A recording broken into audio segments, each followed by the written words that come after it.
Hey guys, the Grapple Girl is my weekly roundup.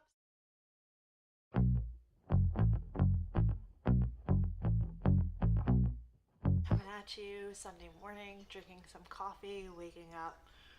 Sorry I wasn't around last week. The Super Bowl consumed my life. Caught up with cooking for the Super Bowl. I made a pulled pork in my slow cooker, which was pretty awesome. I got this fresh pork butt from our local butcher. It was like 3.5 pounds, and I cooked it in the slow cooker with some low sodium chicken broth and a lot of seasoning and barbecue sauce, this really dope barbecue sauce, and I cooked that for like 8 hours in the slow cooker. Best pulled pork, like it was so good. I ate it every day this week. As a Giants fan, I really didn't know who to root for. I didn't want either of the Eagles or the Patriots to win. But it was kind of nice to see the Eagles win. They have never won a Super Bowl in their entire franchise history. I also watched a halftime show with Justin Timberlake. I do have to let you know that I am a lifelong Justin Timberlake fan. Watching Justin Timberlake for like 18 years. It's so embarrassing, probably even longer. And I remember dragging my mom. She would take me and my friends to our local record store where we used to get tickets. This was before the internet where you could go on Ticketmaster or through your credit card and get tickets. So we would go in person online at 5 in the morning. We'd get like local donuts from whatever bakery was open that early, and we would just like eat donuts on the line at 5 a.m. waiting for the record store to open to be the first to get tickets. It'd be like us and the scalpers online. I remember that being like a real highlight of my early high school years. I know a lot of people thought that the star of the show was actually like cell phones, like technology, and I think that's cool to acknowledge. I mean, we do live in a world where cell phones kind of rule our lives. I thought it was beautiful when everyone put up their cell phones and the whole stadium was lit with a cell phone light. I thought that was a really cool concept. Of course, it would have been even better if Justin Timberlake brought NSYNC back. Hello. I know he did that in the VMAs when he won like the Vanguard Award. And he had confirmed in the media that he wasn't bringing Janet Jackson or NSYNC onto stage. He was going to do it himself. So, besides the Super Bowl, I've been trying to get back into jiu-jitsu this week. I only trained 3 times, but it's 3 times more than, I was doing the week before. I only did like 2 days. So I'm trying to get back into it. My back, which actually turns out might be my glutes, are giving me a really rough time. They get really tight, my glutes, and when they get really tight, I can't move. Like I can't move my lower back, I can't move my legs. You count on your glutes for everything in jiu-jitsu.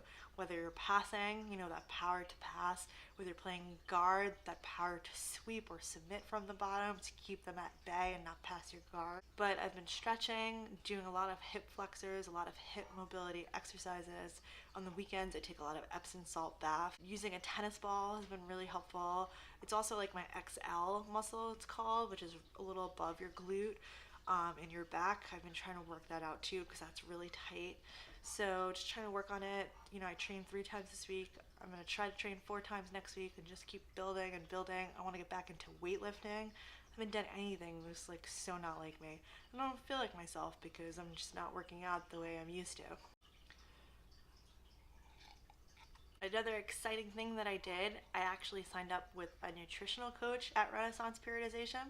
I know I've talked about this previously, how I followed a template to lose 12 pounds, and I really want to lose another 12 more. Like, I have a certain weight class that I'd like to be in terms of jiu-jitsu and competing.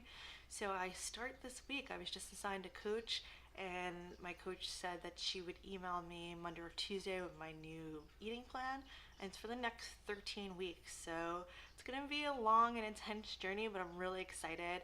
Besides competitions, I have a bunch of weddings in May, so I'm really looking forward to being a stronger, fitter version of myself. Let's do this. So work has been blowing up for me, but because I'm not training as much, I have had some time to video game. Right now I've been exploring this game called Until Dawn. It's been out for a few years now. It's on PlayStation 4. I've been actually playing it through PlayStation Now, which is a really cool streaming program that the PS4 has as an option that you could sign up for, and you could stream and play all these games for free. And I think it's like 20 bucks a month. I know PlayStation still has had so many problems with the servers, which is so frustrating, right? Because like, especially on the weekends, like I want a game, this is precious time for me, and then the servers are down. That happened like Friday night, I think the servers were down. It's been nonstop. My guess is that it can't handle all the people playing Fortnite right now. Until Dawn. So this is like one of the first games I remember playing in my recent history where you're not trying to like kill or be in combat, right? You're just playing the storyline. This really cool horror game where it's like choose your own adventures. It really places emphasis on the butterfly effect. So every choice you make, it's gonna affect your characters. I think you play like 6 or 8 characters throughout the game, and you're trying to keep them all alive. You're trying to keep them alive until dawn. Hence the name. Basically, like you and your friends are in this cabin in the woods in Canada, and these serial killers are trying to kill you. I'm not that far in the game to know like what their purpose are. Year before, you were with your friends in this cabin, and these 2 twin sisters go missing. They're presumably dead. I don't think that's a major spoiler. They die pretty early in the game. So now, at the twins' brothers' bequest, you come back to this cabin and you play all these different characters, and you're trying to keep them alive. And they're teenagers doing stupid shit, like going to another cabin that's further into the woods and secluded. I don't know who to return to a cabin after your twin sisters went missing. This seemed like a good idea. So, and along the way, you're picking up clues and you're trying to figure out how to keep your characters alive. Sadly, I just killed one of my characters, so I'm not going to be the person who has all their characters alive at the end of the game, but I'm doing my best to keep the other ones alive. I hear you play it multiple times to have different outcomes, which is pretty cool. So you'll have a different ending every time you play. And you don't have any weapons. Like, I don't play many games where you don't have a weapon. Like, and can we talk about the biggest news of the week? In the Disney Expo, they released more footage for Kingdom Hearts 3. Yay! Okay, so I'm 32, right? So I've been waiting for the new Kingdom Hearts for, I think, about 12 years. I think that's pretty accurate to say. At least a decade. I remember playing as like a freshman in college when I was 17, 18. I remember coming home the summer after my first year at Cornell, and I was like so burnt out because classes are so hard there. And I remember just like sitting on my bed all summer. I didn't have an internship. I was like, nope, not doing this. I just need some downtime before another semester starts. And I sat on my bed and I played Kingdom Hearts. I remember my hometown friends coming to my apartment asking me to come out and hang out, and I was like, nope, can't come out. Like, that's all I did. I remember my parents not being too happy with me. Like therapy for me. It really got me mentally prepared to go back to college and kick some ass.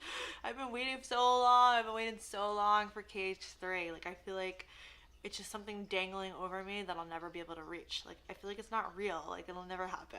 But what was exciting was this weekend they released footage for Monsters Inc. in the world that's going to be in Kingdom Hearts. And they released the new theme song as well, which is pretty cool. You got to go check it out. It's all over like GameSpot or IGN. So I'm super excited because they're releasing more world. We know there's going to be Tangled, Monsters Inc., Toy Story, Big Hero 6. So, I mean, it seems like it's coming along and I'm really getting my hopes up, but I don't want to get too excited because it's just been something that, is it coming out? Do we know? Like, should I get my hopes up? Should I be excited? I don't know. What do you think? But they say it's going to be released in 2018, but like, how true is that? I don't know. Actually, seeing the KH3 footage really makes me want to go replay KH1 and KH2. I have the edition that came out like last year with both games on it. But I started playing KH1 again and I got up to like the Little Mermaid part where you got to beat Ursula's big head. I think I'm gonna go back. And especially because I think after the Little Mermaid, it's my favorite part of both games, which is A Nightmare Before Christmas. It's my favorite. Like, I'm obsessed with Nightmare Before Christmas. Oh, everyone's playing Monster Hunter. Are you playing Monster Hunter? Let me know. I think that's like the next game I'm gonna pick up. Besides all the Kingdom Hearts news, I did start playing Hellblade, Senua's Sacrifice, and it is a very interesting indie game. It came out, I believe, last year. Another strong female character. Another video on this, but 2017 was a great year for female characters in video games. Senua, she is going to Hell, that's what it's called, Hel, to have the god there release the spirit of her former lover who's dead. That's what I take from it, and I'm only at the first boss. There's so many puzzles, like you really need to pay attention. You have to enter all these different portals to like go the right way, and every time you enter a portal, it changes the scenery. So a bridge that wasn't there will appear that you need to use. She has pretty good combat play. You can play the game on different modes, like easy to hard. She hears a lot of voices, and you're like one of those voices following her. Sometimes the voices will give you a heads up that something bad's happening. Sometimes you get memories from those voices. It's really creepy though because the voices are always talking, but then it makes it less creepy because you're never like really by yourself. Hopefully, I'll have more information next time I talk to you guys. And thanks for listening. This is the Grapple Girl. Have a great Sunday. Bye.